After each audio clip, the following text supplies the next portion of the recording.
Bismillahirrahmanirrahim. Assalamualaikum warahmatullahi wabarakatuh. Alhamdulillahirabbil alamin wassalatu wassalamu ala asyrafil anbiya wal mursalin wa ala alihi wa sahbihi ajmain.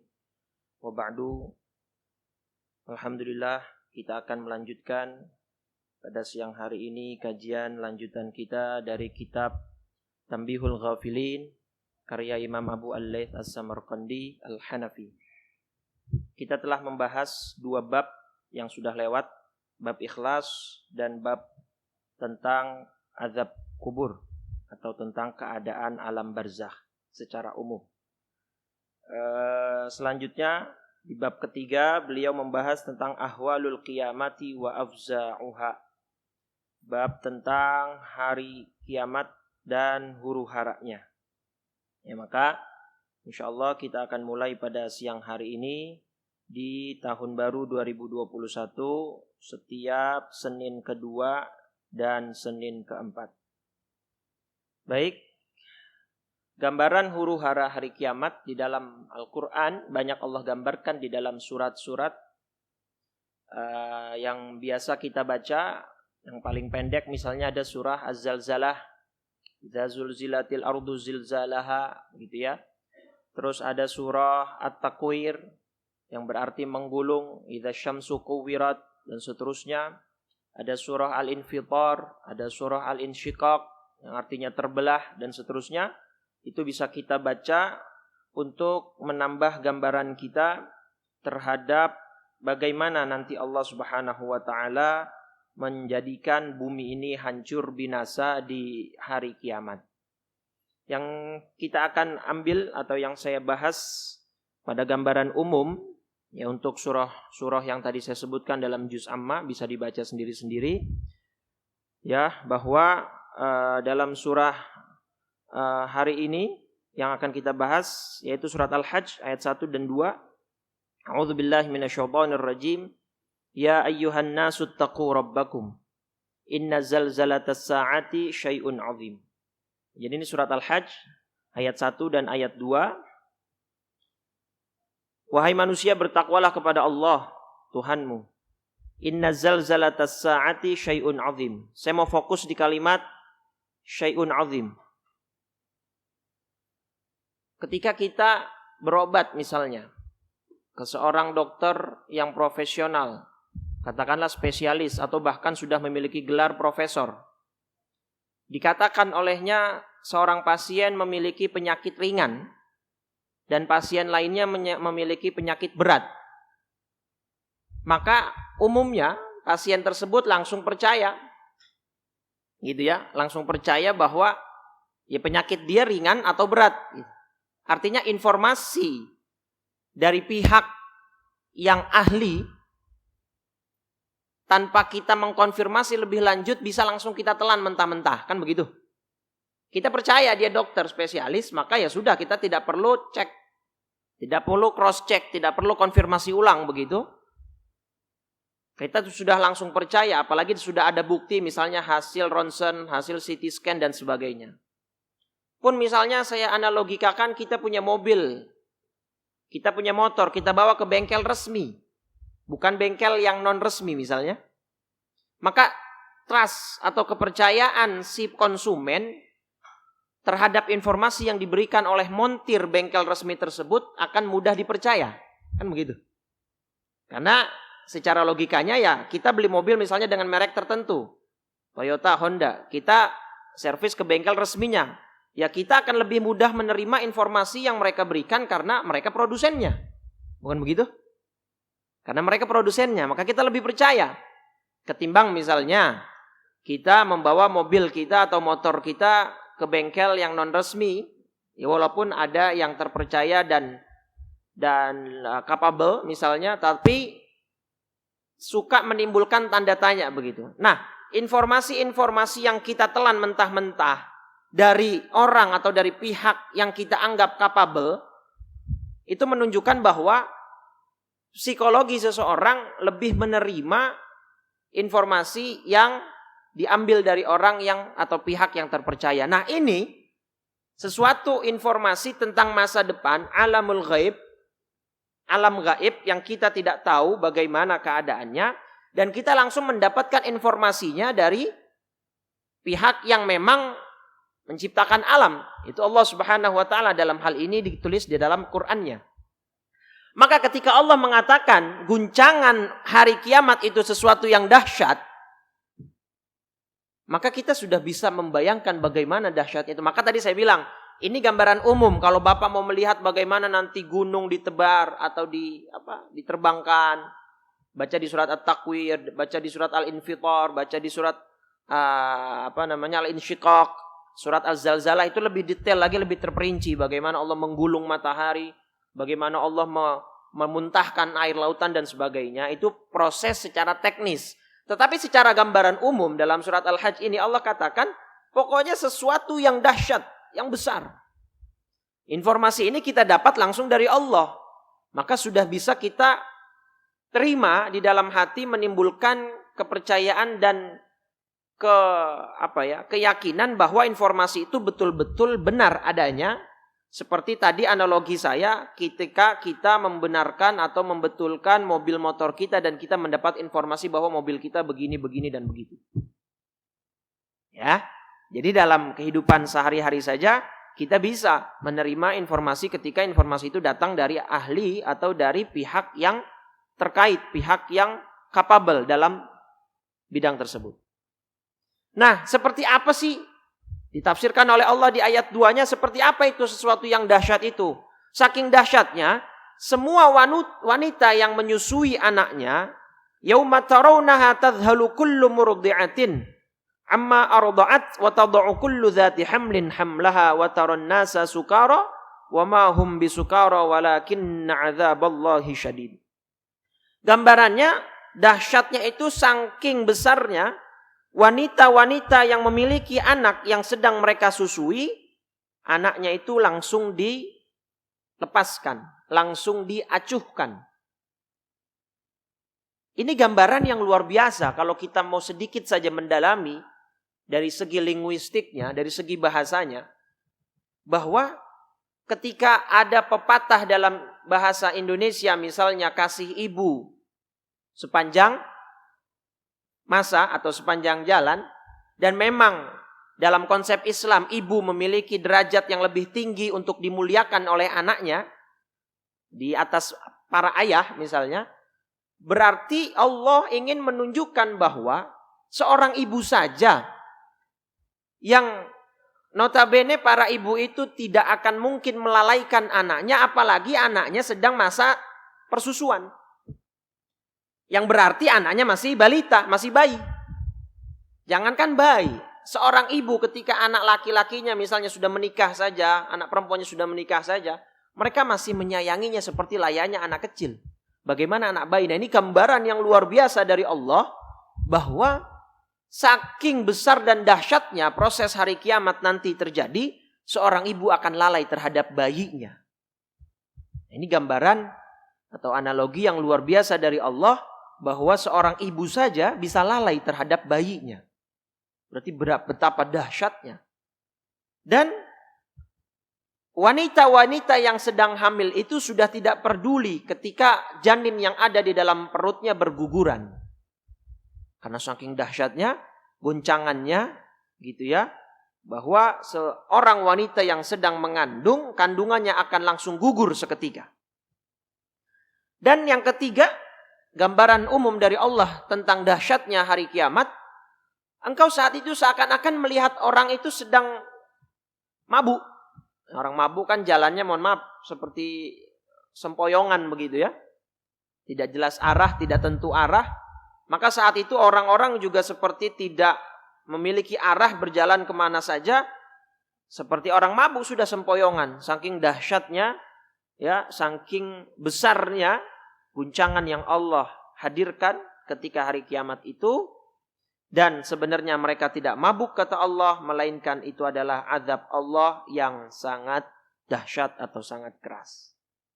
Maka dari gambaran umum ini sudah dapat kita yakini atau pastikan bahwa hari kiamat itu adalah suatu gambar atas suatu peristiwa yang besar, ya, suatu peristiwa yang dahsyat yang Semoga ya dari antara kita tidak ada yang mengalaminya seperti itu. Nah, ini adalah surat Al-Hajj, surat 22. Ya, surat 22 ayat 1 dan 2. Begitu ya, ini gambaran umum tentang hari kiamat. Nah, saya tidak menjelaskan dalam bab ini tanda-tanda atau alamatus sa'ah. Tanda-tanda hari kiamat tidak dijelaskan karena di kitabnya juga tidak dibahas. Lebih kepada proses hari kiamat sampai nanti menjelang seseorang dibangkitkan setelah hari kiamat dan menghadapi padang mahsyar atau menghadapi hisab seperti itu ya. Nah, maka di dalam akidah kita ada 10 nama malaikat yang wajib kita hafal dan kita ketahui nama-namanya, dan ini sudah banyak berikan materi ini di masa anak-anak atau masa taman kanak-kanak, masa TK atau PAUD biasanya ya. 10 nama malaikat atau 25 para nabi. Nah, ada satu hadis yang memang menjelaskan nama-nama malaikat tersebut beserta tugas-tugasnya seperti itu. Nah, tetapi salah satu tugas malaikat yang khusus spesifik bertugas mengawal terjadinya hari kiamat bernama malaikat siapa? Israfil ya. Israfil. Nah, malaikat Israfil ini dalam hadis riwayat Imam Al-Baihaqi dan Ibnu Katsir, Nabi sudah menggambarkan dan menceritakan bahwa kan malaikat Israfil tugasnya meniup sangkakala. Berarti selama ini atau selama dari awal bumi dan dunia beserta seisinya Allah ciptakan, apa yang malaikat Israfil lakukan? Maka dijelaskan. Dalam hadisnya, qala Nabi SAW, ada 4 poin dalam hadis itu yang saya gambarkan dalam slide kali ini. Lamma faraghallahu min khalqis samawati wal ard. Sesaat, begitu ya. Dalam redaksi hadisnya, sesaat setelah Allah ciptakan langit dan bumi, begitu, maka Allah khalaqas sur. Allah langsung menciptakan as-sur. Ini sangkakala, bahasa Arabnya as-sur ya. Allah langsung menciptakan as-sur. Jadi setelah Allah selesai menciptakan langit dan bumi, ini nomor 1, langsung Allah menciptakan sangkakala. Langsung sesaat. Jadi kalau kita ambil pemahaman dari redaksi hadisnya, tidak ada jeda waktu, begitu. Artinya lamma faragha, sesaat setelah Allah selesai menciptakan langit dan bumi, Allah langsung menciptakan sangkakala. Itu terserahlah bahasanya ya, mau trompet, mau sangkakala, mau apalah, pokoknya dalam bahasa Arabnya as-sur. Dia saya memakai atau meminjam bahasa sangkakala biar familiar saja di telinga kita. Itu yang pertama, poin dari hadisnya. Yang kedua, fa'atahu Israfil fahuwa wadi'uhu fihi. Sesaat setelah Allah ciptakan as-sur ini, Allah langsung berikan kepada malaikat Israfil. Jadi as-sur ini langsung Allah berikan kepada malaikat Israfil dan langsung wada'a ala fihi. Malaikat Israfil langsung meletakkan sangkakala itu di ujung mulutnya. Ya, maka tidak heran dari kita banyak yang menggambarkan kepada anak-anak seperti trompet begitu ya. Memang banyak hadis dhaif, bahkan palsu tentang sangkakala ini. Di antara hadis dhaif yang pernah saya baca, jadi panjangnya sangkakala malaikat Israfil itu perjalanan 1000 tahun tidak selesai. Maka besar dan panjangnya seperti itu. Dan ada lubang-lubang dan seterusnya, itu banyak yang secara rinci menjelaskan hakikat sangkakalanya itu seperti apa bentuknya, tapi terbanyakan itu dhaif dan palsu. Tapi hadis Imam Baihaqi dan dari Ibnu Katsir ini itu dianggap para ulama hadis sebagai hadis yang hasan, sehingga kita dapat menerimanya sebagai informasi valid dari Nabi Muhammad SAW. Ya, jadi yang kedua, setelah Allah ciptakan as-sur itu, Allah langsung berikan kepada malaikat Israfil, diserahkan, gitu ya, dan diletakkan di mulutnya. Terus fahuwa syakhisan basaruhu, ya bibasarihi, syakhisan bibasarihi ilal arsy yantadhiru mata yu'mar. Jadi yang ketiga, setelah sudah diletakkan oleh malaikat Israfil di ujung mulutnya, dari redaksi hadisnya bahasanya beliau malaikat Israfil selalu mendongakkan kepalanya ke atas arsy-Nya Allah. Jadi begitu, setelah meletakkan di mulutnya, selalu mendongakkan kepalanya ke atas arsy, ya. Bukan berarti ini Allah berada di atas arsy ya. Jadi memaknai simbol, hanya simbol saja bahwa Allah berada di atas segala-galanya. Maka dia atau malaikat Israfil sambil menunggu kapan diperintahkan oleh Allah untuk ditiupkan sangkakala itu. Jadi bahasa kitanya mungkin bisa diambil kesimpulan malaikat Israfil dari dulu sampai saat ini sudah ready. Sudah siap untuk menjalankan perintah. Kapanpun perintah Allah turun untuk ditiupkan, malaikat Israfil akan terus langsung meniupkan sangkakala yang sudah siap di mulutnya. Para sahabat juga bertanya, kita juga kan bingung bagaimana sih hakikat as-sur itu? Ya, malaikat bertanya, atau bukan malaikat, afwan. Para sahabat bertanya, "Qultu ya Rasulullah wa mas-sur?" Sur itu seperti apa hakikatnya? Beliau menjawab, "Qala qarnun min nur." Bentuknya seperti tanduk tapi terbuat dari cahaya. Itu penjelasan dari Nabi. Qarnun min nurin. Sebuah atau seperti tanduk bentuknya dan terbuat dari cahaya. Bagaimana hakikat sepertinya? Wallahu a'lam bishawab. Hanya Allah yang mengetahui. Ya, inilah yang membedakan antara kita dengan non-muslim misalnya begitu ya. Karena dalam akidah kita atau dalam rukun iman yang sudah kita ketahui ada 6. Ya, semuanya itu adalah hal-hal gaib yang tidak bisa kita talar atau yang tidak bisa kita cerna dengan logika. Hanya iman dan keyakinan atas dasar informasi baik dari Al-Quran maupun As-Sunnah yang dapat kita terima. Inilah nanti yang membedakan antara kita dengan orang-orang yang tidak beriman. Ataupun orang-orang yang mengatakan iman dengan mulutnya tapi hatinya tidak mempercayai hal-hal yang gaib seperti ini. Nah, baik. Jadi kesimpulannya, sangkakala itu sudah dibuat oleh Allah sesaat setelah langit dan bumi Allah ciptakan. Lalu langsung diberikan kepada malaikat Israfil. Setelah itu langsung diletakkan oleh malaikat Israfil di mulutnya sambil menunggu kapan beliau diperintah oleh Allah. Dan bentuknya seperti tanduk tapi yang terbuat dari cahaya. Itulah informasi yang kita dapatkan dari hadis Imam Al-Baihaqi. Baik. Selanjutnya, berapa kali tiupan sangkakala? Di situ ada 3 poin ya. Tapi ulama nanti ada 2 pendapat. Ada yang mengatakan 3 kali, tapi ada yang mengatakan 2 kali proses tiupan. Yang mengatakan 2 kali proses, nomor 1 dan 2 jadi 1. Paham ya? Jadi yang mengatakan 2 kali tiupan itu tidak memisah antara tiupan pertama dengan tiupan kedua.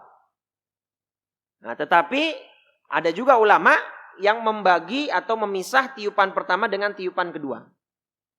Yang pertama nafkhatul faza', tiupan untuk memberikan kejutan. Ya, faza' ini kejutan gitu ya. Jadi faza' ini kejutan atau kaget gitu ya. Nafkhatus sa'aq ini tiupan untuk mematikan, tiupan yang mematikan atau membinasakan semua yang ada di bumi. Lalu tiupan ketiga, tiupan untuk membangkitkan. Gitu ya. Tiupan untuk membangkitkan. Nah, ulama yang mengatakan 2 kali tiupan itu mengatakan antara tiupan faza, tiupan kejutan dengan tiupan as-sa'q, tiupan yang mematikan ini jadi 1. Gitu ya. Tidak dipisah, artinya tidak ada jeda. Jadi 1 dengan 1 tiupan dia kaget, dia para makhluk Allah yang ada di bumi kaget, terkejut dan langsung mati dan binasa, seperti itu. Nah, sekarang kita teliti ya, Qur'annya. Yang pertama nafkhatul faza' di Quran surat An-Naml surat 16 ayat 87. A'udzubillahi minasyaitonir rajim. Wa yauma yunfakhu fis-sur fafazi'a. Nah, di sini kata Qur'annya, maka tadi dikatakan nafkhatul faza'. Dan ingatlah hari di mana ketika ditiupnya sangkakala. Nah, saya cari Pak terjemah Al-Qur'an baik dari mulai terjemah Kemenak, versi yang lama, versi yang baru, semua mengartikan asur yang tadi kita artikan sangkakala, ya sangkakala. Makanya saya meminjam kalimatnya sangkakala, begitu ya. Jadi kata Allah, ingatlah ketika nanti ditiup sangkakala, fafazi'a, gitu ya, maka terkejutlah. Ini ya, terkejut. Maka terkejutlah. Siapa yang terkejut? Man fis samawati wa man fil ard. Kalau kita belajar ilmu usul fikih atau ilmu qawaidut tafsir, kita akan tahu bahwa man di sini itu bersifat umum. Ya, man ini itu memiliki indikasi keumuman. Artinya man, siapa saja dan apa saja yang ada di muka bumi selama mereka masih bernyawa, mereka akan terkejut. Begitu maksudnya. Baik manusia termasuk hewan. Jadi man di sini, kalau kita belajar usul fiqh, kita belajar qawaidut tafsir, kita akan tahu bahwa man ini termasuk dari kata khusus yang menunjukkan lafal umum. Jadi siapa saja yang berada di langit dan ada di bumi, maka di situ dia akan terkejut. Ini mohon maaf ya, surat An-Naml ini salah nih saya nih. Salah nomor suratnya ya. Dan ayatnya juga tadi salah ya. Ayatnya ayat 87. Itu bukan surat. Jadi surat An-Naml surat 16, ayatnya ayat 87 ya. Bukan ini tadi. Dah. Illa man sya'allah, kecuali siapa yang dikehendaki. Nah, ini menarik, Pak.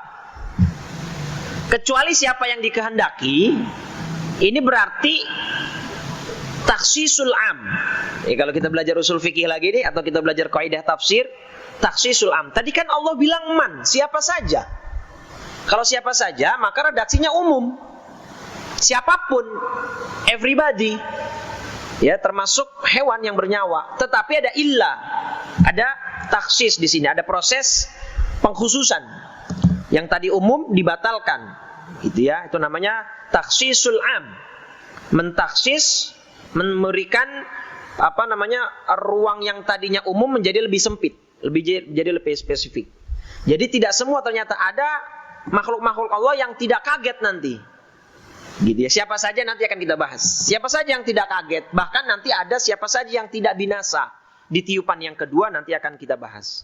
Wa kullun atau hudakhirin, dan semua orang ya itu akan datang menghadap Allah dengan merendah diri. Ini tiupan pertama, tiupan faza', artinya memberikan kejutan atau rasa kaget. Nah, yang kedua, nafkhatus sa'ik. Ya, nafkhatus sa'ik, tiupan yang untuk mematikan. Ini fasa'iqa. Surah Az-Zumar ya.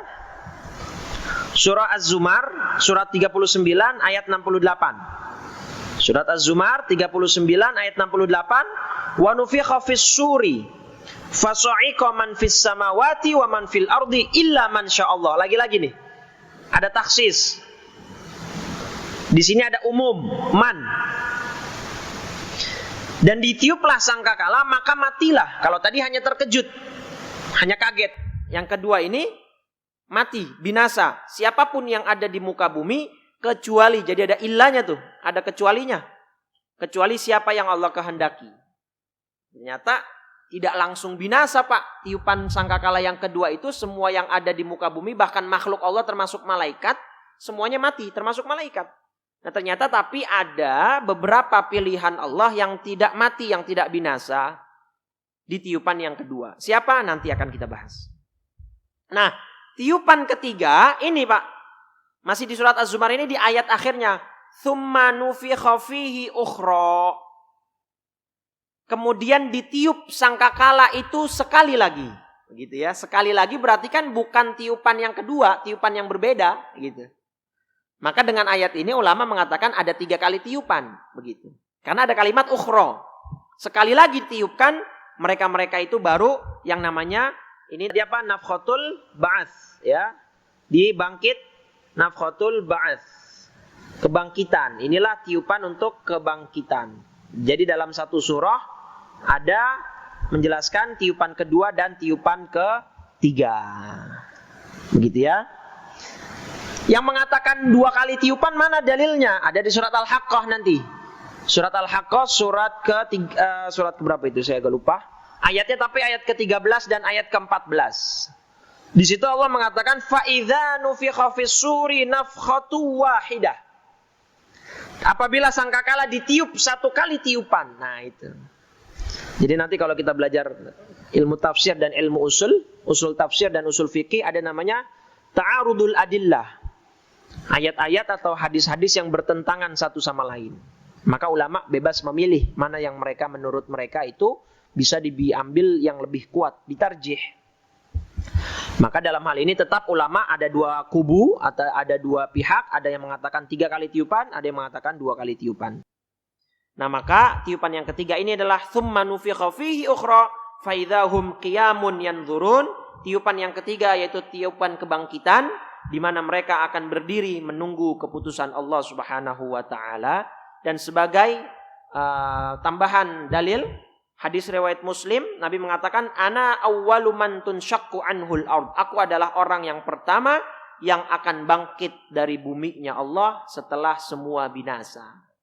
Gitu ya. Setelah semua binasa, Nabi Muhammadlah orang atau makhluk Allah yang pertama kali dibangkitkan, atau manusia yang pertama kali dibangkitkan di tiupan ketiga tersebut. Baik, ya sudah jam 12.50. Saya kira cukup. Kesimpulan pada siang hari ini adalah bahwa Allah sudah menciptakan as-sur, sangkakala, sesaat setelah Allah menciptakan langit dan bumi. Itu sudah berada di genggaman malaikat Israfil, bahkan menurut hadis yang sudah sama-sama kita simak, sudah berada di mulut malaikat Israfil, sudah ready untuk ditiup kapan saja perintah itu datang. Lalu informasi yang kita dapat, as-sur itu berupa atau berbentuk seperti tanduk yang terbuat dari cahaya yang Allah ciptakan. Yang kedua, kesimpulannya adalah proses peniupan itu berdasarkan dalil Al-Quran dan tafsirnya. Ulama berbeda pendapat, ada yang mengatakan 3 kali tiupan, ada yang mengatakan 2 kali tiupan. Dengan catatan yang mengatakan 2 kali tiupan, menjadikan tiupan pertama ini, ya tiupan pertama ini, nafkhatul faza' dan nafkhatul sa'aq menjadi satu paket. Ketika orang-orang terkejut, atau ketika makhluk Allah terkejut dengan tiupan sangkakala, maka matilah mereka secara langsung. Baru tiupan yang kedua, yaitu tiupan kebangkitan, yang mereka kemudian menyimpulkan berarti tiupan itu hanya 2 kali. Tapi ada juga ulama yang memisah antara tiupan kejutan dengan tiupan mematikan itu menjadi 2 kali proses, sehingga menjadi 3 kali. Dengan Quran surat An-Naml surat 16 ayat 87 sebagai dalil tiupan yang pertama, Az-Zumar surat 39 ayat 68 itu menjadi dalil tiupan kedua dan tiupan ketiga. Nah baik, saya kira ini sudah cukup mewakili untuk informasi pertama di pertemuan kita pertama di tahun baru ini, dan di dalam bab yang baru ini tentang hari kiamat. Kedepannya masih panjang membahas tentang hari kiamat ya, bagaimana nanti Allah binasa dan seterusnya. Ini akan masih kita bahas insya Allah di Senin yang akan datang pekan keempat di bulan Januari. Jadi insya Allah kita semua diberikan panjang umur dalam sehat walafiat untuk terus bisa mencari bekal, mempertebal iman, mempertebal takwa, dengan kita mengimani dan meyakini serta mengetahui gambaran tentang hari kemudian. Kita akan tambah bersemangat untuk mendekatkan diri kepada Allah, untuk beribadah kepada Allah sebagai bekal kita menghadapnya kelak. Semoga semua yang duduk pada siang hari ini mendapatkan fadilah menuntut ilmu di sisi Allah, dan semua yang hadir diampuni segala dosa dan diterima segala amal ibadah kita. Amin ya rabbal alamin. Kita akhiri dengan 3 kali. Bagaimana Un?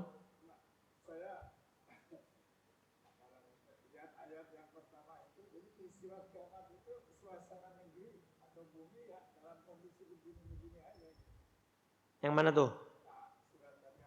An-Naml itu? Oh ya, Al-Hajj ya.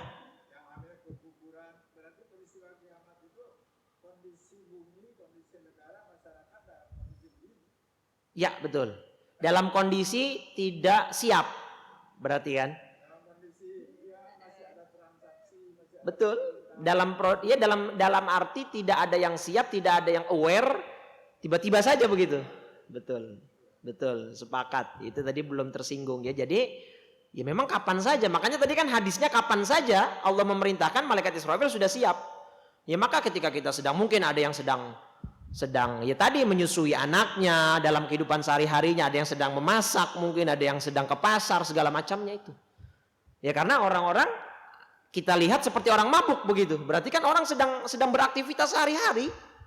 Gitu kan? Karena kan kata di akhirnya wataron nasa sukaro, kalian seakan-akan melihat orang sedang mabuk gitu. Berarti kan orang sedang beraktivitas dan berkegiatan rutinitas sehari-harinya. Tidak ada yang siap gitu. Tidak.